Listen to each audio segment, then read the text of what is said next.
আপনারা যারা rate analysis করেন, তো রেট অ্যানালাইসিস করার সময় আপনারা এই যে ভ্যাটের সাথে একটা অ্যাডজাস্টমেন্ট ফ্যাক্টর আমাদেরকে গুণ করতে হয়।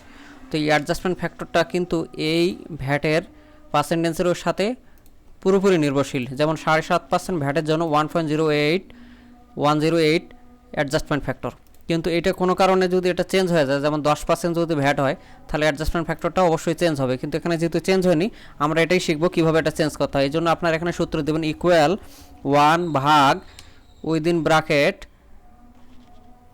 1 মাইনাস এই ঘরটা দেখিয়ে দেন, এবার ব্র্যাকেট ক্লোজ করে দেন, 3টা দেন, তাহলে দেখেন 10%-এর জন্য অ্যাডজাস্টমেন্ট ফ্যাক্টরটা চেঞ্জ হয়ে গেছে।